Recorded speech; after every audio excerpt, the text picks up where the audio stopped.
Hello, everyone, and welcome into the Grip Locked preview of the Kansas City Wide Open. Fun name. And obviously, Kansas City. I think this is the first time that this is a full Pro Tour event. We saw it as a Q Series last year, a silver event 2 years ago, and now it's making its Pro Tour debut. Well, it was a national tour. It was a national tour at some point. Yeah, very big deal. I do believe this is its Pro Tour debut, Yes, if I'm not it is. mistaken. Well, in your mind.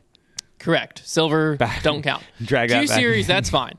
It was a weak silver. It was a weak From silver. It the was even a field. weaker Q Series, but Yeah. Q Series are supposed to be weak. The course, I watched the Aaron and Ezra preview to really get my grasp on this course. Looks awesome. Yeah. I love the looks of this course. I think it's a longer course than when I say the words I'm about to say. Park style.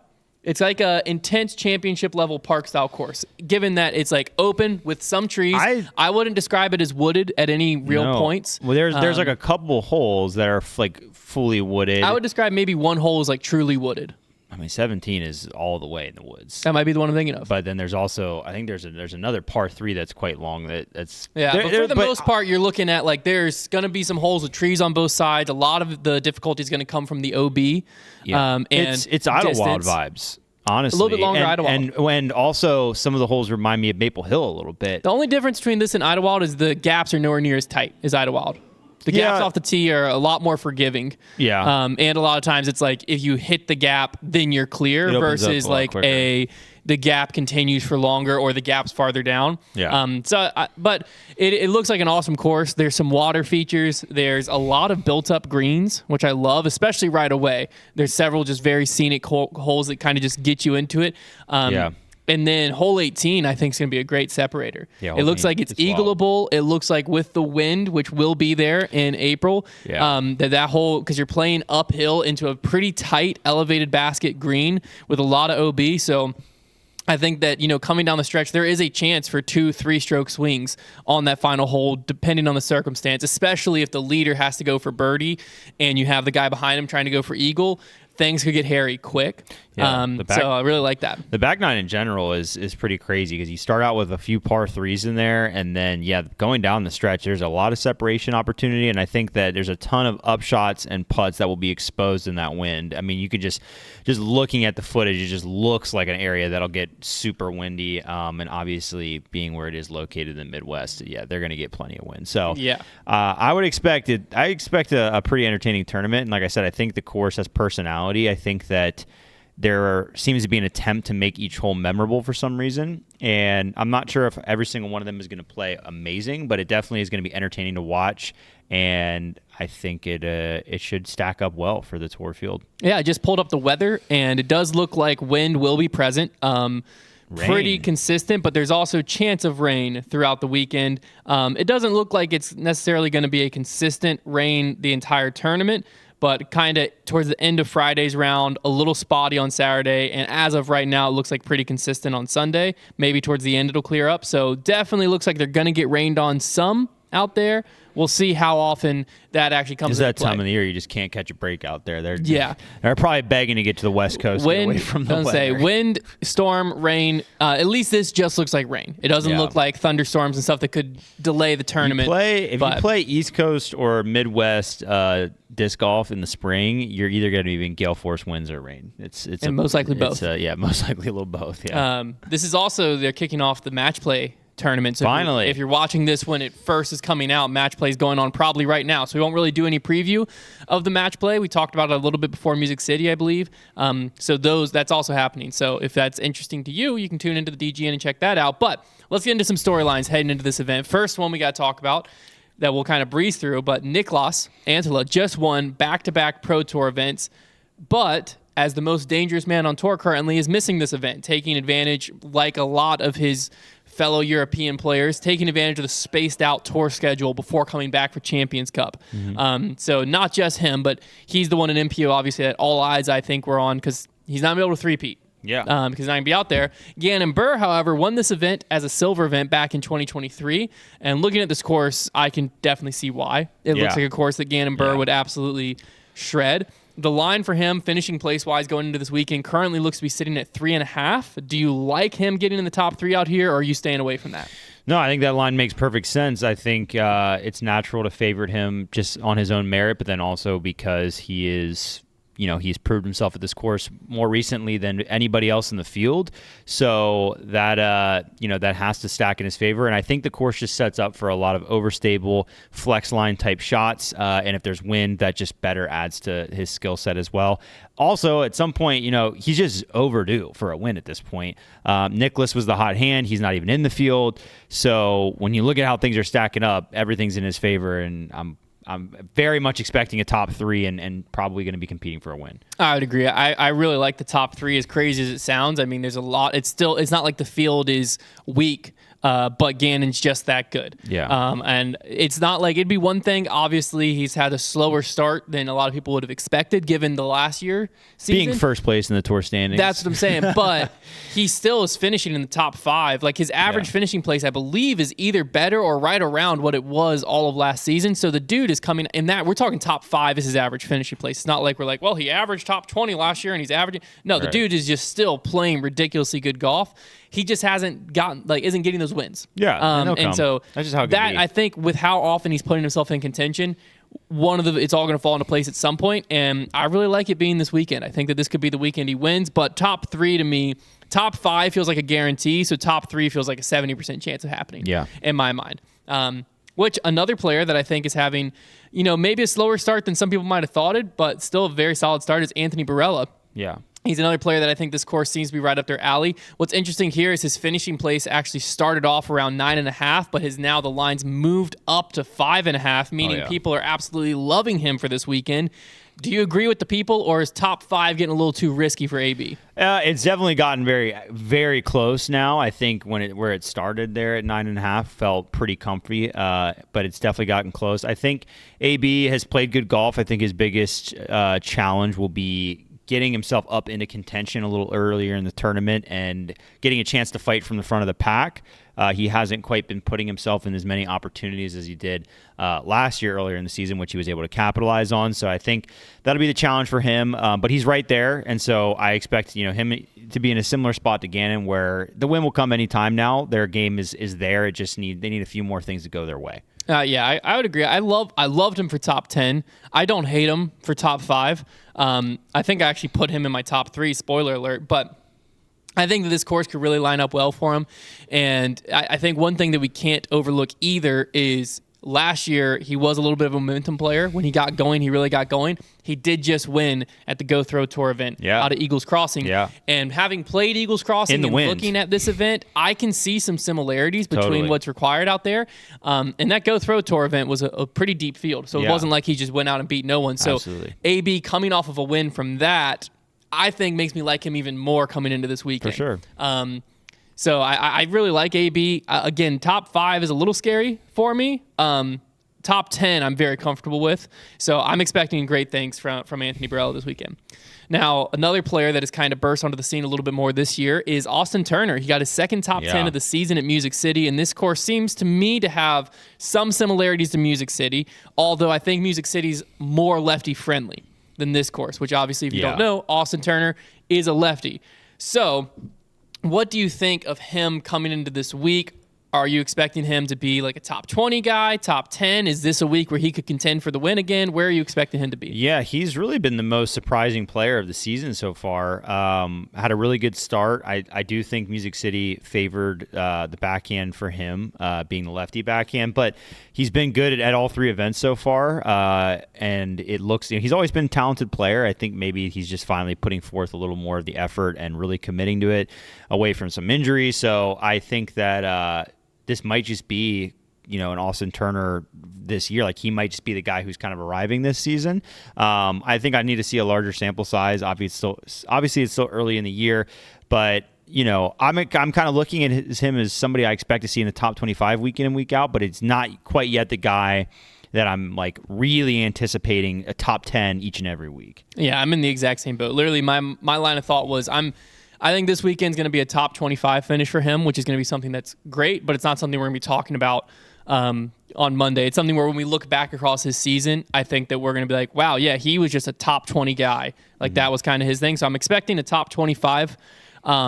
because I do think this course lines up for his game. He, in a lot of ways, obviously he gets compared, well, not really compared, but grouped in with AB when you're thinking about players, just because they're buddies. Him, Adam Hammes, AB, they kind of all get grouped together, at least in my mind. And I do think that, this is a type of course where it will fit his game to a certain extent. But I think being a lefty, he is just at a disadvantage with how most courses are designed. And so there's a lot of holes, a lot's probably wrong, but there's several holes that I noticed on this course where it is just sweeping, throw a hyzer placement shot for a backhand, right-hand player. Wow, right-handed backhand player is what I should have said there, to get into placement and then attack. And I think for a lefty, when you're asking that of a forehand, it just gets to be a trickier shot because we're asking for a very, very large forehand versus a control backhand. And so that's where I'm still expecting him to be in the top 25. I think he can still get himself in the mix.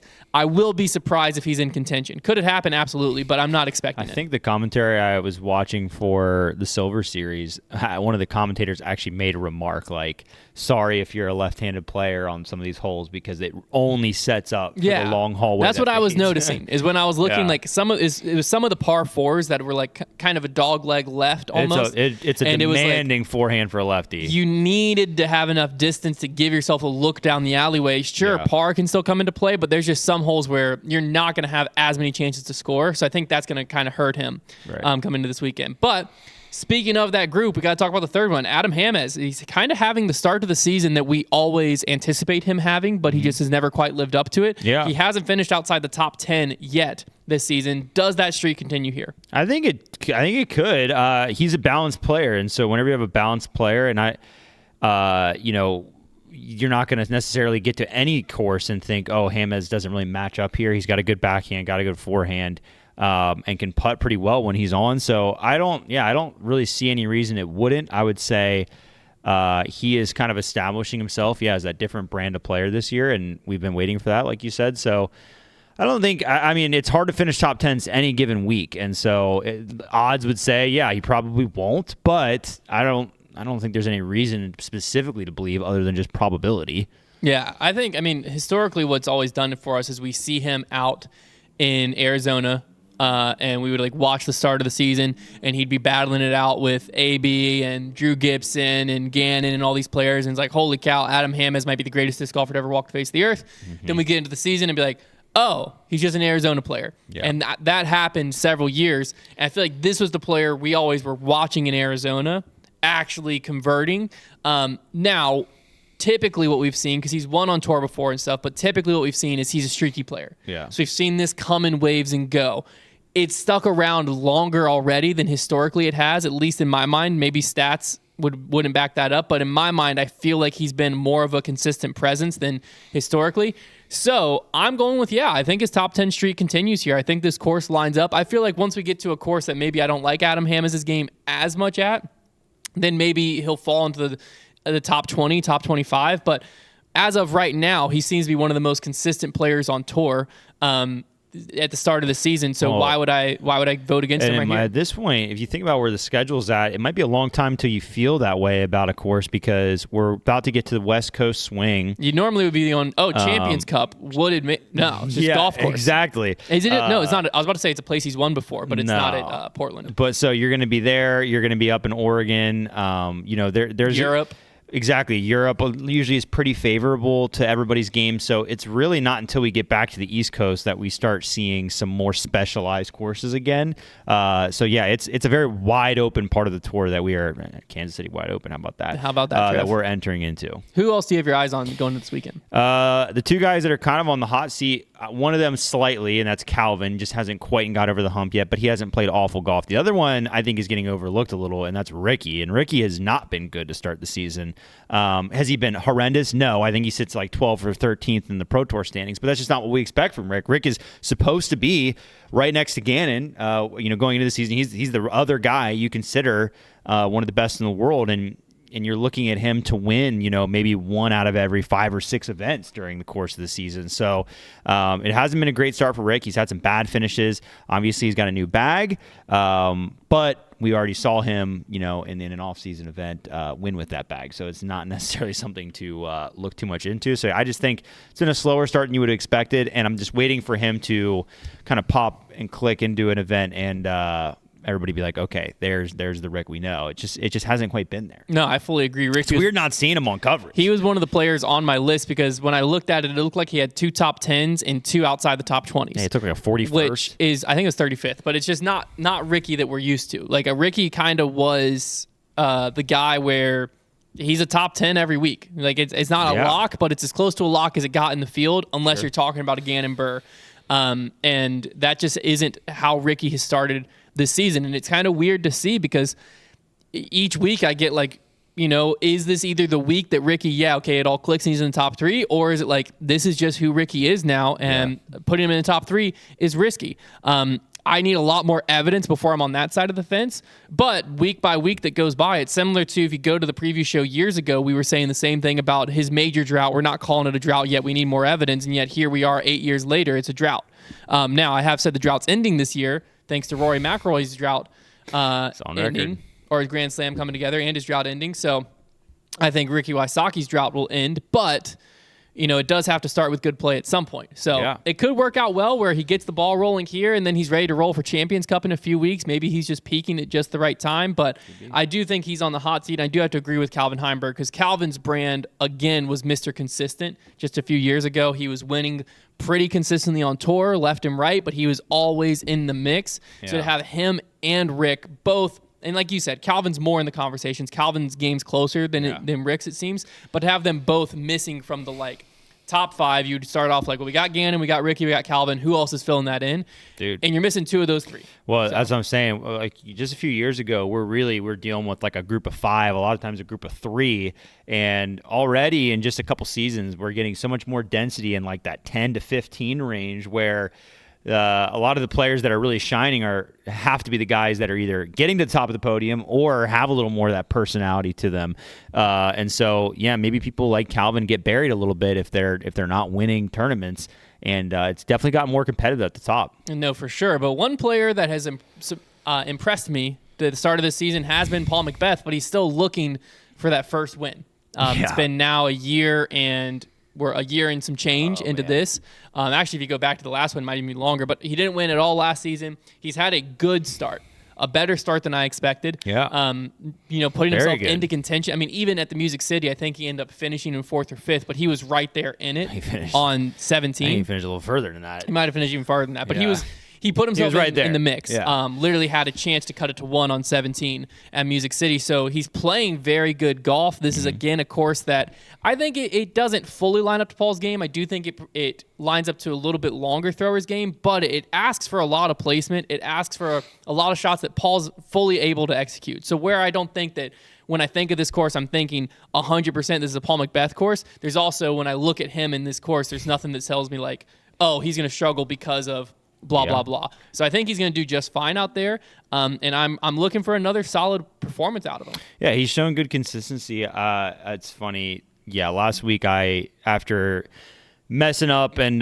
missing that late putt, I had tweeted like, oh man, Paul McBeth might really be done. Like kind of like a sad little thing. And the Paul Patrol is still strong as ever. It's not going anywhere. They accosted me, even though like I wasn't coming after the guy, and I wasn't saying that he can't win either. I actually did get a little insight. We talked about how many forehands were prevalent at Music City. When I was talking to him, he said that one of the things that hurt his putt down the stretch was he had to throw so many forehands in that tournament that he couldn't even extend his arm all the way. He said it had worn on his arm so much, like even a days after the tournament. And he said that kind of impacted his putting. So his words, not mine. Maybe a backhand heavier course will do him some good there. Maybe so. Now over on the FPO, this is the FPO's putting the wide open in the Kansas City wide open because we're missing Kristen, Evelina, Silva, Henna, etc. Well, you know who won. You know who won this when it was a Silver Series. Our favorite putter. 2 years ago. That's right, Allie Smith. Yeah. She popped onto the scene with this thing. I was just looking at last year Q Series event. Lisa Fakis, I believe, won, and Owen Scoggins came in second. Lisa Fajita. But regardless, this is going to be a wide open weekend. So it's a big week for the top U.S. players because obviously they have a chance to secure a win against at this point, a very wounded field. Who do you think needs it the most? Tough to say. I think Missy Gannon would. There is a few players who could use this. I think it might be Holyn Handley though. The least between Owen and Missy are looking for a win, but I think Holyn is the least proven of that group, and this is a course where, especially with Evelina and Kristen out of the field, two of the really big threats at a course like this, where distance is going to come into play. I think if you're Holyn, she's the favorite. I think she's sitting at 2.5 was her line, and it's been sitting there the whole time.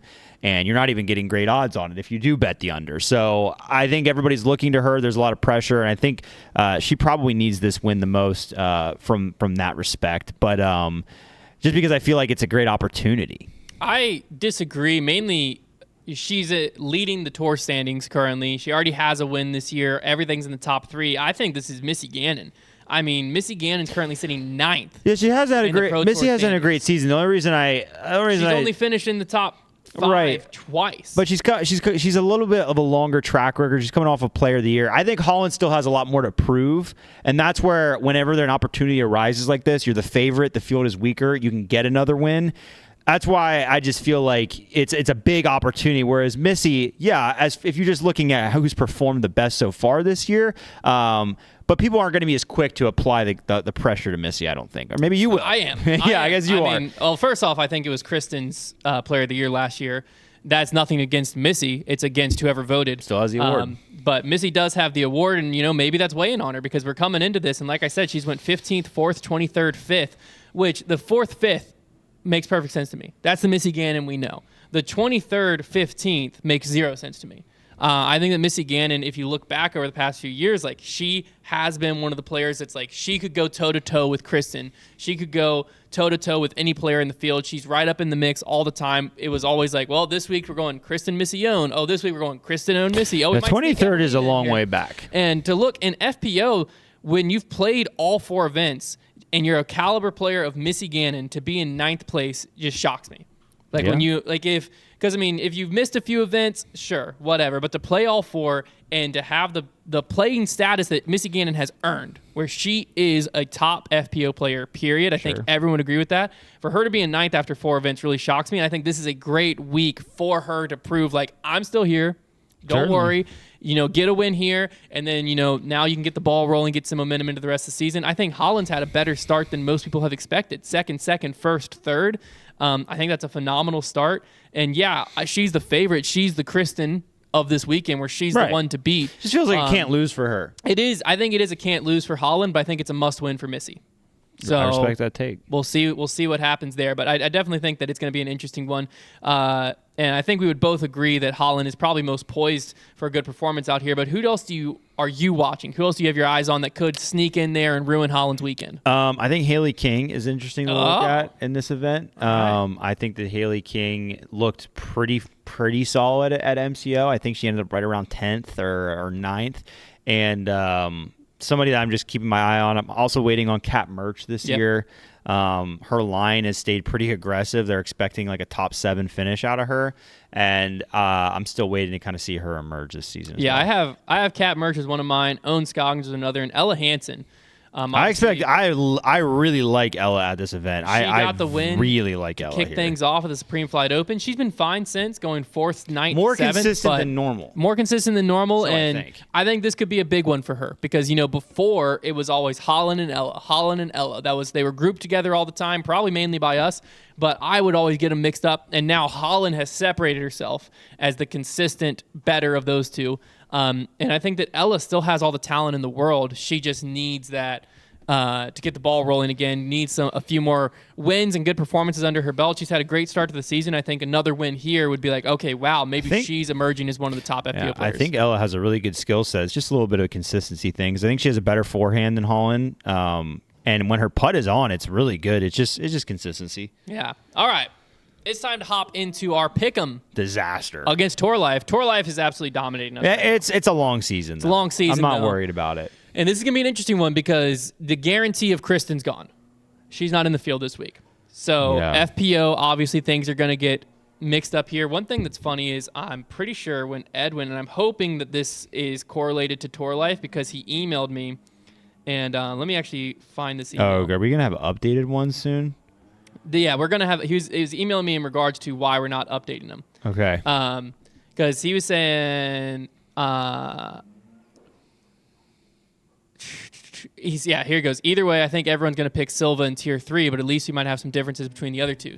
Silva's not in the field. Silva's not there. So I'm really hoping Tour Life picked Silva. That'd be I haven't great. looked at their picks because I don't want it to influence. There's what we're too about many to pick, people. Like they're all. They got Gary and Mike and all them staring at it. Like they got too many They inputs. have so many eyeballs that it's impressive. We're even staying close. It is. Just manpower. It is. They should be beating us by at least 2x. That's true. And that doesn't even factor Gary's blue eye factor. That is a good point. So when we look at it that way, we're doing great, Trev. So let's start with MPO here. Well, here's I think there's a question to be had. And the question is, do we take Gannon? I think you have. Or do you take Ezra and Paul? I think those are your options as far as do you take the tier 2 people, Ezra and Paul, or do you just take the safe play in Gannon and then go all the way down to tier 3? I feel like we almost need to take... I feel like statistically Gannon is going to... Because for the tier 2 to work... Gannon's going to be in the top 10. That's what I'm saying. Gannon's going to be in the top 10. Gannon's most likely going to be in the top 3. For the tier 2 play to work, we almost need both of the players to be in the top 10, or we need one of them, like Paul or Ezra or Isaac or whoever, to get way up into the top 3, which is also very doable. Just obviously, this is why it's priced this way. It's like, do we Here's want what I like, personally. Gannon, Buhr, Adam Hamez. Is Hamez in tier 3? Tier 3. Oh, yeah. He's right there. That's I like Hamez, that right? a lot. I mean, he's a top 10 machine so far. Yeah, I like that a lot. So if we go Gannon, Buhr, Adam Hamez, and now we just got to pick someone from tier 4 that could be sneaky this weekend, which is the rest of the field. Let's look at the. Ooh, what about Ezra Aderhold? He's actually been decent. And this is going to be a backhand heavy course. Top 10 though. Like I think he just came in a top 10. I think he has one this year. I think he does have a top 10 this year. Oh, wait, I have the world standings right here. It's going to be quicker. Let's go to MPO because I think he's like sneaky decent this year. Hamez is such a steal. He has been pretty good. Ezra, he's went 40th, 19th, 21st, 10th. Ooh. He just came in 10th. Yeah. Most recent.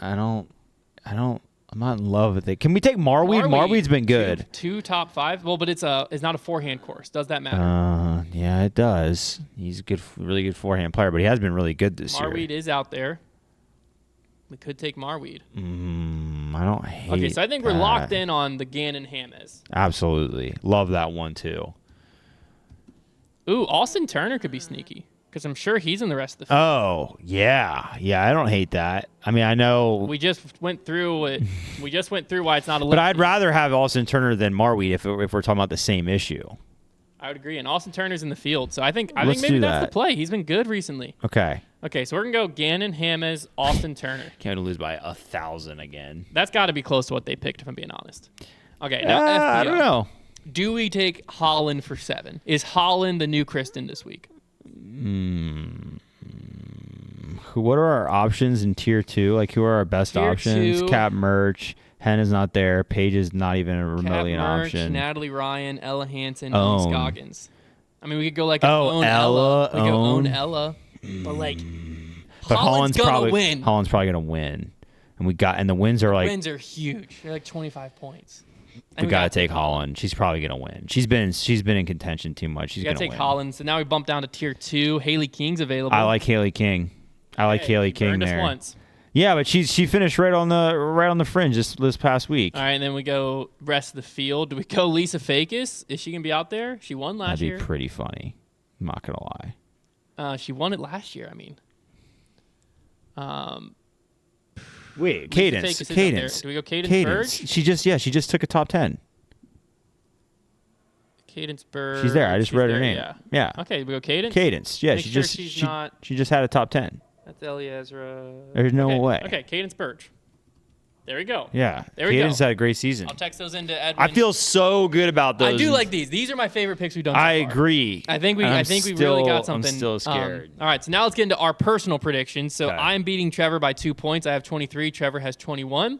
Let's hop into MPO. So Okay. my picks for this weekend, MPO, I'm taking Paul Macbeth coming in third place here. I thought you'd take him to win there. No, taking Paul in third. I'm taking Anthony Barella in second. And, of course, Gannon Buhr taking it down. Okay. So similar picks. I have AB in third. I took Ezra Robinson in second. Just no reason to go away from him yet. And then Gannon to win as well. So, yeah, somewhat similar. Over on FPO, I don't think I'm going to shock anyone, taking Holyn Handley for the win. I'm going to take Owen Scoggins for second place, and I believe in Missy. I'm taking Missy Gannon for third. Okay, so kind of a similar thing going on here. I also have Holyn to win. Owen in third place. Okay. And Ella in second. Oh, you're going Ella in second. Okay. Yes. So Missy could. I really like Ella at this event. I think that it's an Ella Holyn battle. We'll see. We shall see. Now for the dark horse, we are updating to where it's outside the top 30 of this year's standing. So there's long enough history now. Yeah. Which means I am taking the one, the only, Sir Eagle McMahon. I think Eagle Man might stink. He might. He might stink. But he might not. I'm taking a guy who doesn't stink. Okay. Casey White. Current. White. Just broke a course record last week. My logic for Eagle is The he's had ceiling. some decent finishes for a dark horse pick, and he's sitting just outside the top 30 with a missed event, which I think is crucial early in the season when you're looking of like he probably would be in the top 30 if he had played that fourth event, but he didn't, so he's available. You're taking 70th. So we'll see. So that's going to wrap up our preview for the Kansas City Wide Open. I think it's going to be an awesome weekend of disc golf. Be sure to check it out on the Disc Golf Network or on Jomez, and then tune in on Monday where we'll recap all the storylines that went down out there between the match play and the actual event. It's going to be a great weekend. We'll talk to you Monday.